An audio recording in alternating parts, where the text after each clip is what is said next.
Muito bom revê-los. Estava aí 3 semanas longe, já estava com saudade de vocês. E hoje nós estaremos encerrando essa pequena série que iniciamos em janeiro sobre piedade e devoção através de salmos. E exclusivamente hoje nós vamos trabalhar e tratar um tema sobre o arrependimento, que muitas vezes nós podemos nos perguntar, poxa, o que esse Salmo 51, às vezes tão duro, tem a ver com a piedade. E queria, antes mesmo de ler, dizer a vocês que não há piedade genuína sem arrependimento genuíno. Não há verdadeira vida com Deus, relação com Deus, intimidade com Deus, se isso não for regado e produzido através dos frutos do arrependimento. O arrependimento é o caminho da vida piedosa. E nós, como crentes, deveríamos nos lembrar disso. Muitas vezes nós queremos trilhar a vida piedosa, ter piedade para com Deus, mas não queremos passar pelo vale do arrependimento. Não reconhecemos a nossa pecaminosidade, a nossa alienação, aquilo que o pecado gera em nós, um estranhamento para com as coisas de Deus e para com o Deus da glória. Queremos a piedade, mas não queremos trilhar a trilha do arrependimento. E o Salmo 51 vai nos apresentar que o caminho da piedade passa pelo reconhecimento dos nossos pecados, da nossa transgressão, da nossa culpa, e nos leva ao perdão de Deus e à sua aliança eterna. Eu quero ler com você, e eu quero ler desde o prefácio do próprio Salmo, onde o autor aqui está nos instruindo sobre quando e por que foi escrito esse Salmo, e é de muita importância para nós. Vou ler o Salmo 51. Para o mestre de música, Salmo de Davi. Escrito quando o profeta Natã veio falar com Davi, depois que este cometeu adultério com Batseba. Tem misericórdia de mim, ó Deus, por teu amor, por tua grande compaixão. Apaga as minhas transgressões. Lava-me de toda a minha culpa e purifica-me do meu pecado, pois eu mesmo reconheço as minhas transgressões. E o meu pecado sempre me persegue. Contra ti, só contra ti pequei. E fiz o que tu reprovas, de modo que é justa a tua sentença, e tens razão em condenar-me. Sei que sou pecador desde que nasci. Sim, desde que me concebeu minha mãe. Sei que desejas a verdade no íntimo, e no coração me ensinas a sabedoria. Purifica-me com isso, e ficarei puro. Lava-me, e mais branco do que a neve serei. Faze-me ouvir de novo júbilo e alegria, e os ossos que esmagaste exultarão. Esconde o teu rosto dos meus pecados, e apaga todas as minhas iniquidades. Cria em mim um coração puro, ó Deus, e renova dentro de mim um espírito estável. Não me expulses da tua presença, nem tires de mim o teu Santo Espírito. Devolve-me a alegria da tua salvação e sustenta-me com um espírito pronto a obedecer. Então ensinarei os teus caminhos aos transgressores, para que os pecadores se voltem para ti. Livra-me da culpa dos crimes de sangue. Ó Deus, Deus da minha salvação, e a minha língua aclamará a tua justiça. Ó Senhor, dá palavras aos meus lábios, e a minha boca anunciará o teu louvor. Não te deleitas em sacrifícios, nem te agradas em holocaustos, senão eu os traria. Os sacrifícios que agradam a Deus são um espírito quebrantado, um coração quebrantado e contrito. Ó Deus, não desprezarás. Por tua boa vontade, faze Sião prosperar, ergue os muros de Jerusalém. Então te agradarás dos sacrifícios sinceros, das ofertas queimadas e dos holocaustos, e novilhos serão oferecidos sobre o teu altar. Vamos orar. Feche teus olhos no seu lugar. Santo Deus e Pai misericordioso, nós estamos aqui essa manhã crendo e confiando na tua bondade. Cremos que o Senhor é justo, que o Senhor é bom, que o Senhor é fiel e que o Senhor é o juiz, a qual prestamos conta e a qual estamos diante da sua face. Fala aos nossos corações essa manhã, enche, Senhor, a nossa razão, nosso intelecto, as nossas emoções, com a bendita verdade da tua palavra. Conforma-nos, Pai, aos teus desígnios. Leva-nos ao arrependimento de nossos pecados. Nos ajuda a termos uma verdadeira e sã consciência diante dos erros que cometemos. Fala aos nossos corações e nos instrui. No nome santo de Jesus. Amém e amém. Salmo 51 é escrito por Davi, o rei Davi, o músico Davi, o poeta Davi, o estadista Davi, um homem que guiou a nação de Israel durante o período que é chamado o período de ouro dos judeus. Um homem que estendeu a nação, venceu guerras, batalhas, inimigos. Um homem que trouxe a Arca da Aliança novamente para o centro da adoração do povo de Israel. Um homem que honrou a Deus, temeu a Deus, desejou a Deus, buscou a Deus, ensinou ao povo sobre Deus, construiu uma nação sustentada em cima do temor de Deus, da persistência, à adoração, à vida em comunidade, aos sacrifícios, à oferta. Viveu grande parte da sua vida levantando recursos para a construção do templo que logo mais seu filho Salomão construiu. Um homem que a Bíblia retrata como homem segundo o coração de Deus. Mas aqui no Salmo 51, que é um salmo de confissão, um salmo onde ele está expondo o seu coração, ele traz à tona que ele estava vivendo e cometeu pecados graves, gravíssimos. O Salmo, com o seu próprio prelúdio, nos traz o contexto disso. Se você abrir a sua Bíblia em 2 Samuel, capítulo 11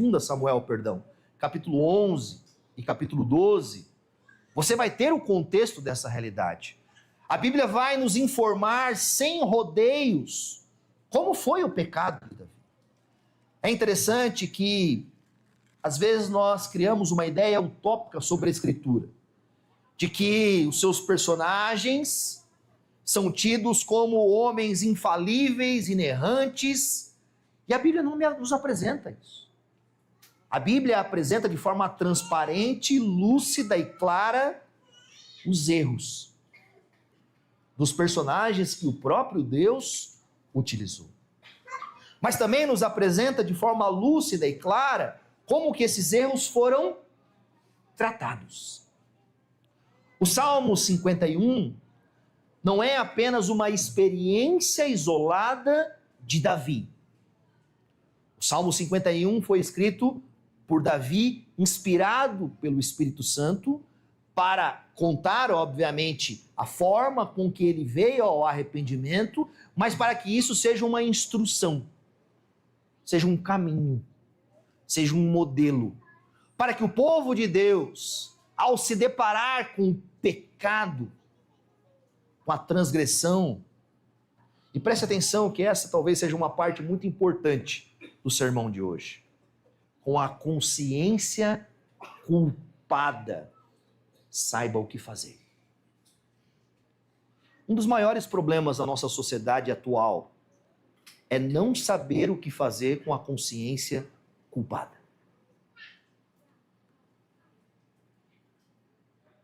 Por vezes, as pessoas buscam formas e meios de apaziguar a sua consciência culpada.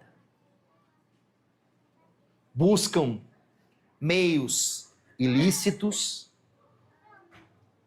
continuam a desejar mais o pecado, vivem em alienação constante, criam as suas próprias verdades, enchem-se de remédios, buscam ajudas em profissionais, fazem de tudo para apaziguar a consciência culpada. Nós vivemos em uma sociedade culpada, que cria ideologias, que cria meios, que cria métodos para apaziguar a consciência. Ninguém consegue silenciar a culpa se não for por meio do perdão do sangue de Jesus Cristo. A culpa nunca é tratada senão aos pés da cruz. Deixa eu repetir isso para você. A culpa nunca sairá da sua consciência, ao menos que você se achegue verdadeiramente aos pés da cruz de Jesus Cristo. Grande parte da crise da nossa sociedade é não saber lidar com a sua culpa. É não saber lidar com o seu pecado. É não saber lidar com aquilo que o atormenta. E aí então, um abismo chama outro abismo. Cria-se ideias fúteis, irreais, ilusórias, passageiras, que nunca trazem cura à culpa. O maior problema do ser humano é o seu pecado. Davi, no capítulo 11 de 2 Samuel, pecou. O texto fala no verso 1 que na primavera, época em que os reis saíam para a guerra, Davi enviou para a batalha Joabe com seus oficiais e todo o exército de Israel. E eles derrotaram os amonitas e cercaram Rabá. Mas Davi permaneceu em Jerusalém. Uma tarde, Davi levantou-se da cama e foi passear pelo terraço do palácio. No terraço, viu uma mulher muito bonita tomando banho. E mandou alguém procurar saber quem era. Disseram-lhe: é Batseba, filha de Eliã, mulher de Urias, o hitita. Davi mandou que a trouxessem e se deitou com ela, que havia acabado de se purificar da impureza da sua menstruação. Depois voltou para casa. A mulher engravidou e mandou um recado a Davi, dizendo que estava grávida. O texto segue adiante, nós poderíamos lê-lo aqui inteiro, mas o tempo não nos permite. Você depois pode ler na sua casa, capítulo 11 inteiro, capítulo 12. O texto começa nos dizendo que era a época em que os reis iam para a guerra. Quem era Davi? O rei. O que o rei fazia? Ir para a guerra. Davi era um homem ungido pelo Senhor para cumprir as obrigações de um rei. Os reis, os profetas e os sacerdotes eram ungidos, eram escolhidos pelo próprio Deus, recebiam dos dons do Espírito Santo para governarem, para presidirem, para sustentarem a adoração do povo, como profetas, para falarem em nome de Deus. Eles tinham obrigações diante de Deus. Davi tinha uma obrigação. Qual era a obrigação? Era estar no campo de batalha. Era estar cumprindo aquilo que ele foi chamado. Era entender que o fato de ele ser designado como alguém agora, líder da nação, não era para ele estar acordando à tarde. Não era para ele estar passeando pelos terraços do templo. Não era para ele estar ali, de alguma forma, já, preste atenção nisso, dando início a um coração pecaminoso. O pecado inicia quando voluntariamente nós nos desviamos daquilo que Deus nos chamou para fazer. Quando os nossos olhos, quando o nosso coração, quando os nossos desejos, quando o nosso intelecto não está direcionado para a glória de Deus, abrimos a trilha para o pecado. Isso é muito sutil. Nós damos muito atenção à traição de Davi com Batseba. E obviamente o texto está trazendo atenção a isso. Mas lembre-se onde o pecado começa. O pecado começa na negligência. O pecado começa na irresponsabilidade. O pecado começa no afastamento, na distância do Senhor e do que o Senhor nos chamou para fazer. Davi, ao se afastar da sua responsabilidade e dar o seu coração, os seus olhos a outros meios, enxergou uma mulher tomando banho. Talvez você pense, que loucura, como assim? Mas os homens ricos daquela época tinham as suas casas de banho, aquilo que nós chamamos de banheiro, dentro das casas. A maioria das pessoas simples e humildes tinha um lugar fora de casa, às vezes um lugar ali onde tivesse uma espécie de um barril ou algo do tipo, onde as pessoas tiravam a água, se banhavam, era comum diante disso. Então ele viu. Ele olhou. Aqui a gente já vê o segundo passo do pecado. Agora os seus olhos cobiçaram. Então ele vai adiante. E ele, como o rei, ele usa do seu poder, ele usa da sua autoridade para trazer aquela moça para a residência do rei. E lá então ele comete o pecado de adultério, se deitando com aquela mulher que era casada. Diante disso, o único texto que temos acerca da fala de Batseba é que ela estava grávida. E um abismo chama outro abismo. E agora então Davi tenta o quê? Ele tenta resolver a consciência culpada por meio de outras formas. Ele sabe que está errado, ele sabe que pecou, ele sabe que cobiçou, ele sabe que se deitou com a mulher do próximo, ele sabe que ele estava deliberadamente indo contra os mandamentos do Senhor. Então ele chama Urias da guerra para dar um tempo de descanso, para ver se ele vai para casa e se deita com Batseba e tem relações com ela, e aquela gravidez seja então manipulada. Urias retorna da guerra, conversa com Davi, mas Urias não vai para casa. Dorme em frente ao palácio, junto aos soldados do rei. E quando o rei então vai questionar, ele responde: como poderia eu ir para casa para comer, beber e deitar-me? Como eu poderia fazer isso? Se a arca do Senhor está lá, se os soldados estão lá. Olha o que o texto está fazendo. Um paralelo entre Urias e Davi. Davi deveria estar lá. Davi deveria ser o homem responsável. Davi deveria estar se preocupando com isso. Mas o texto nos mostra que Urias estava fazendo isso. Juro por teu nome, por tua vida, que não farei uma coisa dessas, diz Urias. Davi tem uma nova ideia. Eu vou embriagá-lo. Vou chamá-lo, vou enchê-lo de vinho, e certamente ele vai se deitar com a sua esposa. Davi o convidou para comer e beber, e o embriagou. Mesmo assim, Urias não foi para casa. Deitou-se na sua esteira, junto aos soldados, na frente do palácio do rei. Diante disso, Davi toma uma nova atitude.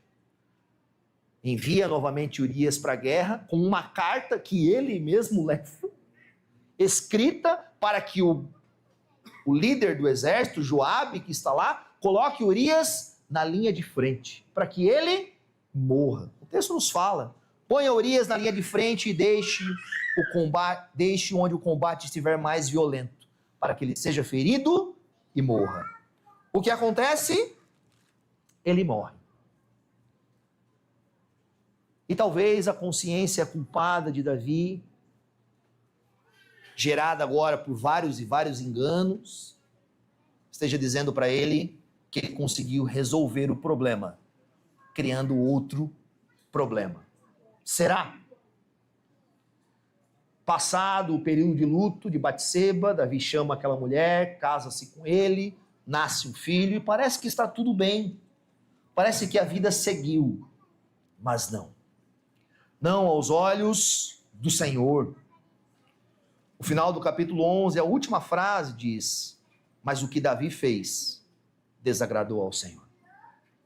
Então o Senhor manda um profeta, Natã, no capítulo 12, vai nos contar essa história. Natã vai para Davi e conta uma historinha, uma parábola. Olha, existia um homem muito rico que tinha várias ovelhas. Ele recebeu em sua casa um visitante, mas ao invés de matar uma das suas ovelhas, foi lá na casa de um pobre que tinha uma ovelhinha só, que dormia com ele, que comia com ele, que ele guardava como parte da sua família, e sacrificou aquela ovelha para fazer o banquete.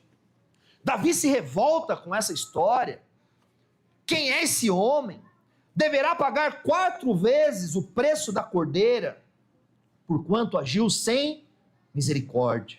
Natã, que não era um profeta da conveniência, que não era um profeta apenas que vai falando para você, o seu ano vai ser maravilhoso, disse para Davi: você é esse homem. Você. E continuou: assim diz o Senhor, o Deus de Israel, verso 7, capítulo 12: eu ungi rei de Israel, eu livrei das mãos de Saul. E Davi desprezou a palavra do Senhor, fazendo o que ele reprova. E o texto continua, mas o verso 13, aqui então é a ênfase que a gente volta ao Salmo 51, o texto nos diz: então Davi disse a Natã: pequei contra o Senhor. Pequei contra o Senhor. Parece que aqui é o momento em que a ficha caiu. Parece que aqui é o momento em que aquilo que a Bíblia nos fala, que o Espírito Santo gera em nós, nos convence do pecado. Isso foi evidente em Davi. E quero acreditar que o Salmo 51 foi escrito após esse momento, após essa realidade.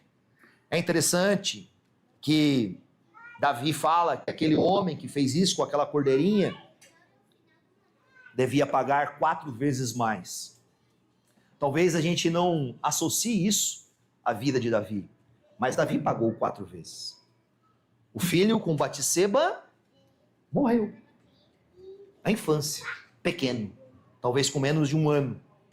Davi orou, jejuou, mas o filho morreu. Logo em seguida, durante a vida de Davi, você tem alguns filhos dele que também morrem. Amnon possuiu de forma indevida Tamar, e o outro filho de Davi, Absalão, matou. Segundo momento em que Davi paga. Absalão se revolta contra Davi, arma exércitos, há uma guerra, e Joabe, o comandante de Davi, mata o 3º filho, Absalão. E durante a vida de Salomão, quando ele sobe ao reino, ele então mata mais um filho de Davi, Adonias, que queria se casar com uma das mulheres de Davi. Ele pagou 4 vezes mais, o preço que ele mesmo profetizou sobre aquele homem. No Salmo 51, Davi apresenta para nós a trilha do arrependimento, o caminho que todos nós deveríamos fazer ao nos deparar com o pecado. A primeira coisa que ele faz é clamar ao Senhor. Ó Deus, tem misericórdia de mim, por teu grande amor, por tua grande compaixão. O que Davi está fazendo aqui? Davi está relembrando da aliança. Davi está condicionando, está colocando o sentimento dele de ser perdoado em quê? No amor de Deus, na compaixão de Deus, no recede, na aliança de Deus, no pacto de Deus. Davi busca ao Senhor convicto de que o Senhor é misericordioso, de que o Senhor tem amor, de que o Senhor é compassivo. E ele clama ao Senhor: apaga, lava-me, purifica das minhas transgressões, da minha culpa, do meu pecado. Davi entende que as suas transgressões, a sua consciência culpada, o seu pecado, não podem mais ser resolvidos com políticas, com mentiras, com estratégias, com meios humanos. Porque somente Deus pode perdoar pecados. Somente o Senhor tem capacidade, poder e autoridade para isso. Diante do seu pecado, Davi não terceiriza. Davi não fala: olha, Senhor, eu fiz isso, mas poxa, Senhor, Batseba também estava tomando banho ali, na minha frente. Poxa, Senhor, você não sabe que eu sou um homem, que eu tenho desejos, que eu tenho libido, que eu tenho vontade? Poxa, Senhor, a minha esposa talvez não tenha me procurado, você não sabe que eu tenho... Não, pois eu mesmo reconheço as minhas transgressões. Primeira parte do caminho ao arrependimento é reconhecer o pecado. É bater no peito, é ter a convicção de que nós transgredimos a lei de Deus, que há uma alienação, que há um estranhamento entre nós e o Senhor. Davi não joga a culpa em outros, não joga a culpa em Deus. Ele assume. Diferente de Saul, rei antecessor a ele, que quando pego em flagrante, que ele não sacrificou as ovelhas e os animais que devia ter sacrificado após vencer a batalha, ele fala: olha, mas é que os soldados, mas é que eu tinha que dividir com os espólios de batalha com os outros. Não. Davi fala: eu mesmo reconheço as minhas transgressões. Pequei contra ti. E só contra ti pequei. E fiz o que o Senhor, fiz o que tu reprovas. Talvez nós poderíamos pensar: como assim Davi pecou só contra Deus? Davi pecou contra Batseba. Davi pecou contra Urias. Davi pecou contra a família dessas duas pessoas. Porque Urias morreu e a família sofreu. Davi pecou contra o reino. Porque Davi foi irresponsável com a sua unção como rei. Davi pecou contra os seus soldados quando os colocou frente à batalha. E não só Urias morreu, outros morreram. Davi mentiu, Davi o matou, Davi cobiçou, Davi tomou a mulher do próximo. Mas Davi reconheceu que a parte fundamental da natureza humana é um pecado contra o Senhor. É transgredir a lei de Deus. É se voltar deliberadamente, conscientemente, contra o Deus da glória, contra o majestoso, contra aquele que o criou, contra aquele que o fez, contra aquele que é amoroso, justo, santo. O pecado em todas as esferas horizontais traz consigo uma realidade vertical. O pecado sempre é contra Deus. Uma das falsas ilusões que a tentação e o engano nos criam é que aquela pessoa merece mesmo que eu faça isso. Ah, mas ela fez isso comigo, então eu posso tratá-la dessa forma. Ah, mas isso, ah, mas aquilo, ah, mas... É como se essa realidade fosse ausente de uma realidade transcendental, de um Deus que está nos olhando, de um Deus que está diante de nós. Todas as vezes que você cometeu qualquer pecado da sua existência, seja ele o menor ou o maior, todas as vezes, em primeira instância, foi contra Deus.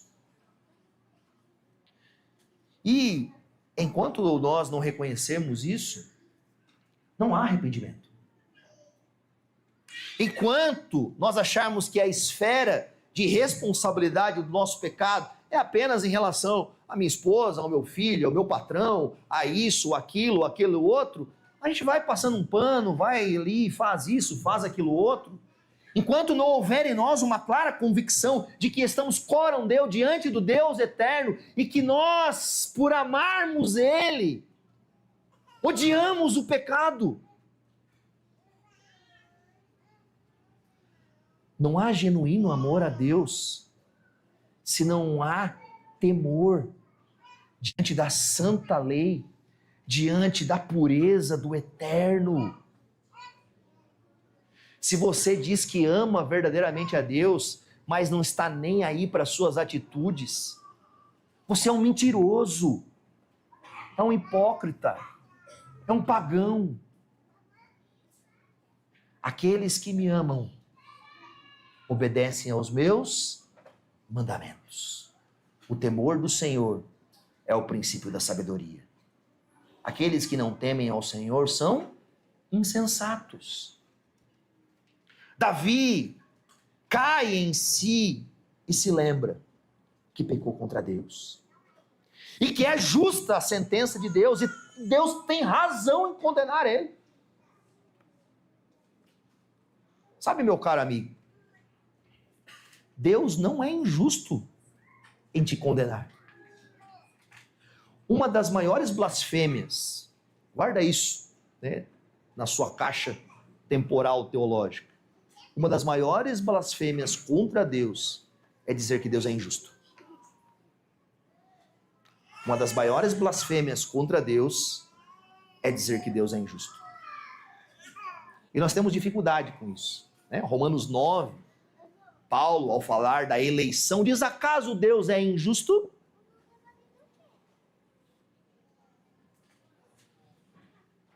Davi não está dizendo que Deus é injusto. Muito pelo contrário, ele fala: olha, se o Senhor me matasse hoje e me mandasse para o inferno, o Senhor era justo. Isso é reconhecer a sua pecaminosidade. Nenhum de nós é digno de herdar a vida eterna. Nenhum de nós é bom o suficiente. Nenhum de nós, em sã consciência, pode chegar diante de Deus, do tribunal dele, bater o peito e falar: Senhor, o Senhor é injusto, porque me condenou. Não. Não. Deus é justo, e justa é a tua sentença. Sou pecador desde que nasci. Aqui, Davi está trazendo à tona a teologia, por exemplo, do pecado original. Geralmente as pessoas pensam: foi lá o pecado de Adão e Eva. Não. O pecado original, a teologia do pecado original, proposta lá no início do século IV, século V, por exemplo, por Agostinho e por os pais da igreja, e afirmada pelos grandes reformadores, é que todos nós, independente do lugar, do tempo, da data, do lugar, dos pais, de qualquer coisa, todos nós somos, em essência, pecadores. Você não é pecador porque peca. Você peca porque é pecador. A sua natureza é corrompida desde o ventre da sua mãe. Você nasceu em pecado. Você não é fruto do meio onde você vive. Você é o resultado da queda. Todos nós nascemos assim. E isso é um grande problema no entendimento social, sociológico, Os estudiosos tentam tratar a consciência, o problema do pecado, como um resultado da sociedade. Como se a sociedade, que é um aglomerado de pessoas, fosse o criador dessa realidade. Não, não, não. A sociedade está assim porque nós somos pecadores. E a sociologia e muitos estudiosos acham que mudando a sociedade, as ideologias, o pensamento, os valores, vão mudar o resultado futuro. Não vão. Por quê? Porque o pecado está dentro de nós. Porque somos pecadores desde quando nascemos.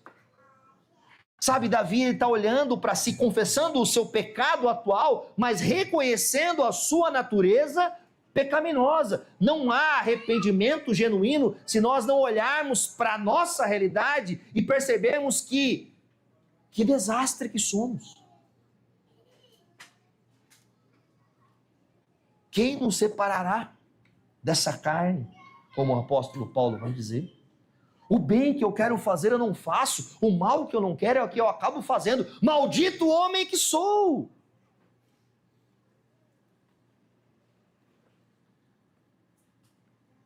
A fé genuína, ela vem pela trilha do arrependimento. Oferecer salvação aos pecadores, apenas para que eles declarem fé em Jesus Cristo, sem que eles reconheçam a sua pecaminosidade, a sua natureza e a sua circunstância deplorável, é como dar um banho de água suja em quem continua na lama. O porco precisa sair da lama. Precisa ter a sua natureza mudada. Precisa ter o seu coração arrancado. Davi reconhece, sei que desejas a verdade no íntimo. Davi reconhece que essa realidade está inclusa nele. A nossa consciência nos condena. Não precisa ninguém falar para nós. Não precisa ninguém saber. Não precisa ninguém ver. Você sabe que Deus deseja a verdade no íntimo, não sabe?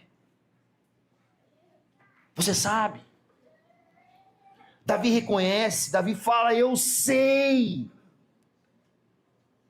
Ele olha para si, ele olha para a sua realidade e ele declara com palavras nítidas: eu sei contra ti, pois eu mesmo sei que desejas a verdade no íntimo. Mas aqui vem o contraponto. Ele não consegue resolver isso. Se nós olhamos um pouco para frente, lá no verso 16, ele vai dizer, olha, sacrifícios e holocaustos não resolvem, senão eu traria. Deixa eu falar algo para você. Consciência culpada não se resolve dando cesta básica. Não se resolve fazendo boas obras. Não se resolve vindo na igreja todos os dias da semana e achando, olha, se eu estiver lá todos os dias, toda hora, ou se eu fizer isso, aquilo, aquele outro. Não, não. Sacrifícios e holocaustos, Davi depois vai falar que são bons, que é legal, mas é quando são frutos do quê? De um coração sincero, de uma fé verdadeira.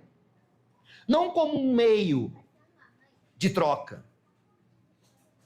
Você não vai apaziguar a sua consciência, a sua culpa, o seu pecado, fazendo coisas. Por um tempo, pode até te lubridiar. Você vai se sentir importante, mas isso não cura o pecado, porque a única coisa que cura o pecado é o perdão. Nada pode curar verdadeiramente o pecado e a consciência culpada, senão o perdão do Deus Altíssimo, do grande e poderoso Deus, que tem poder para nos purificar, para nos lavar, para nos fazer ouvir de novo o júbilo. E Davi recorre a isso. Davi vai diante do Senhor, clamando, Senhor, purifica-me. Senhor, lava-me com isso. O hisopo era uma planta que eles usavam para aspergir em cima dos homens que eram leprosos. Havia ali, diante do cenário de Israel, essa realidade. Os leprosos, eles andavam muitas vezes, né, eles tinham que andar diante da lei com as vestes rasgadas, sujas, para que de longe as pessoas reconhecessem que eles eram impuros, que eles estavam ali maculados por uma doença e poderia afligir o restante da sociedade. Então o sacerdote aspergia sobre ele, e ele então, quando ele era curado, aí então ele mudava as suas vestes, usava uma veste branca, vinha com alegria, e antes que a lepra estava corroendo a sua pele, os seus ossos, agora ele era tratado. E Davi faz um paralelo diante disso. Davi reconhece que o pecado nele era como uma lepra, sem cura, impossível, e de que isso era então uma demonstração pública que ele andava dessa forma. Mas ele confia que Deus poderia purificá-lo, poderia lavá-lo, poderia mudar aquela circunstância dele, fazer novamente ele ter alegria. O verso 9 esconde o rosto dos meus pecados e apaga todas as minhas iniquidades. Aqui ele tem a consciência que ele está diante de Deus e que Deus está vendo o seu pecado em todo o tempo. Ninguém esconde os seus pecados de Deus.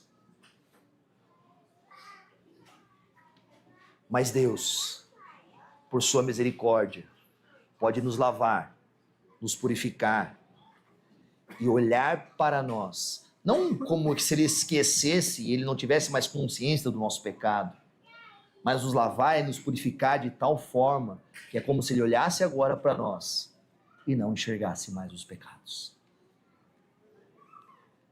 Davi está clamando pela graça de Deus. E ele sabe que a graça de Deus não vem de forma humana, não vem de forma com que ele possa alcançá-la, não é comprada, não é exercida por sacrifícios e holocaustos, não. Ele reconhece: cria em mim, ó Deus, um coração puro, muda a minha natureza, cria dentro de mim, renova.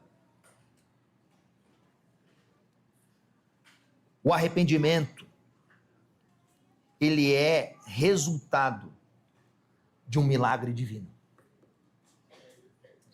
É quando a palavra de Deus, com uma espada, nos fere ao ponto de dividir juntas e medulas, fazendo em nós frutificar, trazer a nós a consciência, nos levando a reconhecer a nossa pecaminosidade. É quando Deus cria em nós essa realidade, que o nosso coração é transformado. Deus não convence as pessoas do pecado para destruí-las.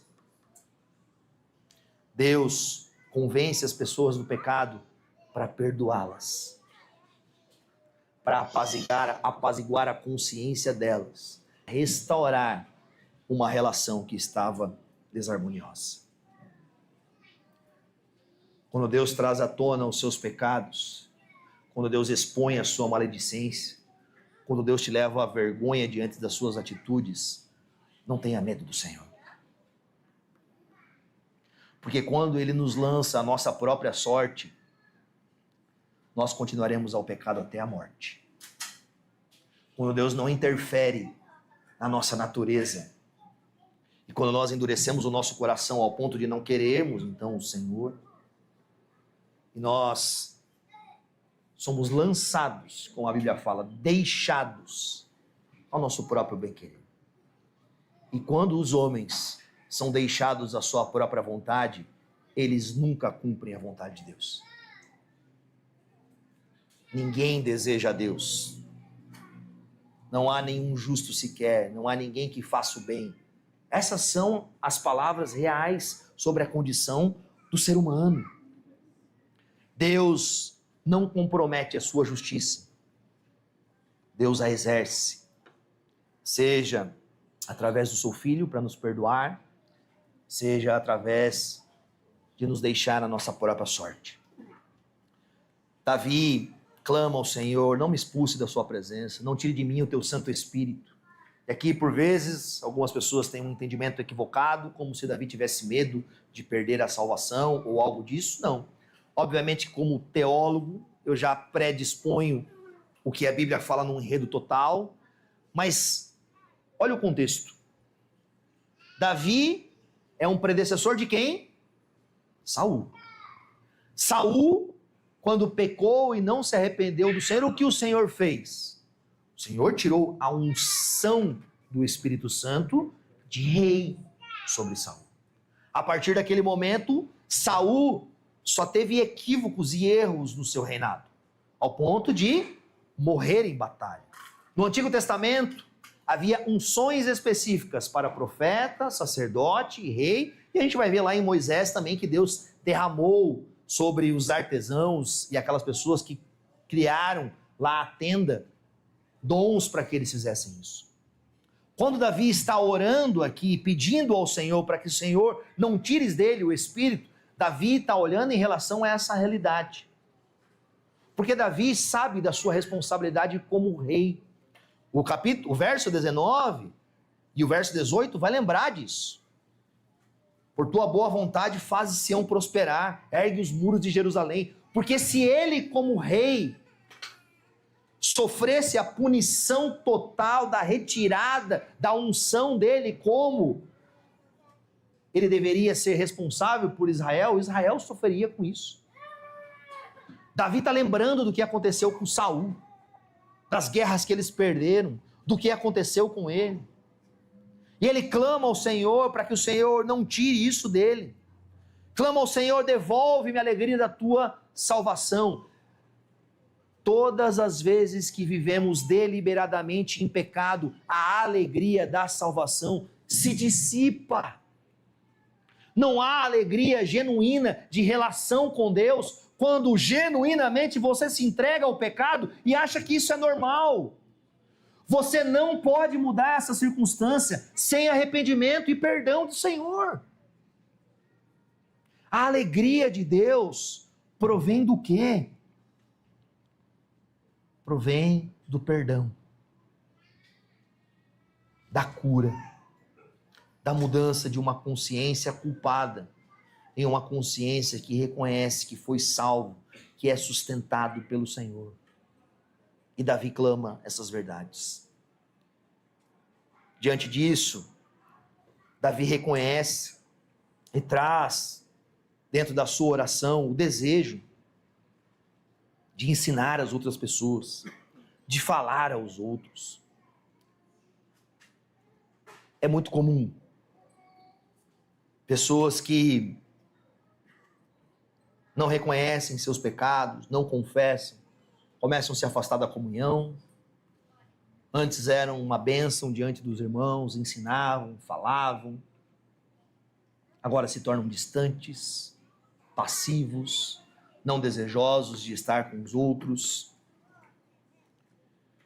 Não tem mais palavras nos lábios, não anunciam mais louvor, não reconhecem mais a grandeza. Esse é o resultado final. É esse isolamento, como se fosse uma morte, como se fosse um leproso que já não tem mais contato com a comunidade. Davi pede ao Senhor: muda a minha circunstância, dá palavras aos meus lábios, e a minha boca anunciará o teu louvor. É interessante porque, se nós voltarmos lá para 2 Samuel, após o reconhecimento de Davi do seu pecado, após a circunstância, por exemplo, da criança morrer, que o profeta tinha dito que ia morrer, lá no verso 20, finalzinho do verso 20 do capítulo 12, o texto fala que depois entrou no santuário do Senhor e o adorou. Na minha percepção do texto, muitas das pessoas, talvez ali do palácio, já sabiam da circunstância. Davi reconhece, Davi confessa, Davi adora. E é a continuação do capítulo 12, fala que Davi foi e consolou Batseba, teve relações com ela, ela engravidou novamente e teve um filho. Esse filho é Salomão. Com a mesma mulher que ele pecou.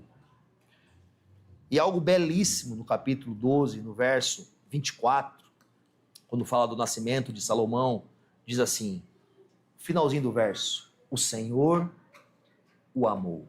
Nossa, o Senhor o amou. Por quê? Porque Davi era bom? Não. Porque Davi cumpriu as ofertas, bateu o cartão e fez o que deveria fazer? Não. Porque Davi reconheceu que a alienação, que esse estranhamento entre ele e Deus não poderia ser resolvido, senão mediante confissão, arrependimento e confiança no perdão do Deus Altíssimo, na aliança de Deus, nos feitos de Deus.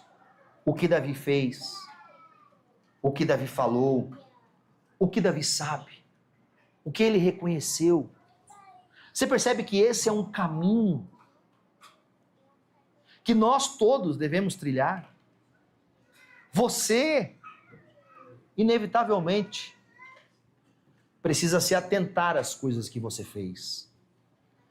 Quais são os seus pecados ocultos? O que você tem tentado encobrir dia após dia? Você acha mesmo que vivendo nessas atitudes deliberadas, a tua relação com Deus num passe de mágica vai mudar amanhã depois? Não vai. O que Davi reconheceu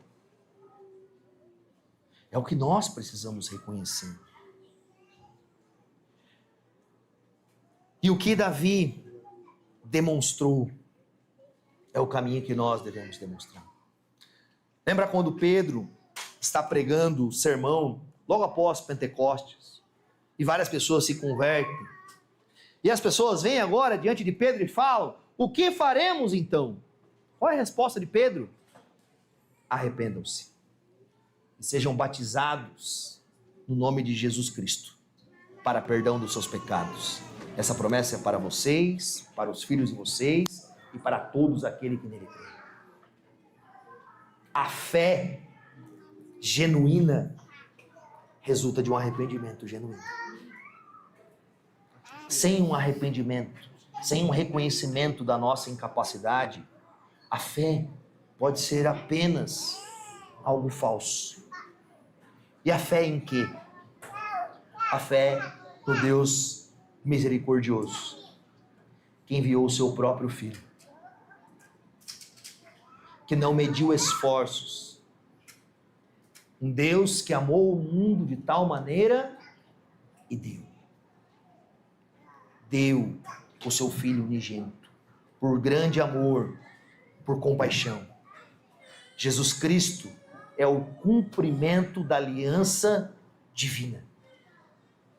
É a demonstração pública, literal, real, de que Deus nos amou. Por isso, que lá no começo, e aqui eu encerro lembrando, que não há arrependimento genuíno, a não ser que cheguemos diante da cruz de Cristo, confessemos os nossos pecados e clamamos a Ele por misericórdia. Por quê? Porque o Senhor, e Davi traz isso de forma muito clara e contundente para nós, os sacrifícios que agradam a Deus são um espírito quebrantado, um coração quebrantado e contrito. Ó Deus, não desprezarás. Deixa eu te contar uma promessa verdadeira das Escrituras. Deus não despreza um coração quebrantado. Deus não despreza ninguém que vai genuinamente até Ele, reconhece os seus pecados, clama por perdão e misericórdia da sua parte, confiando que só o Senhor pode mudar isso. Deus não despreza.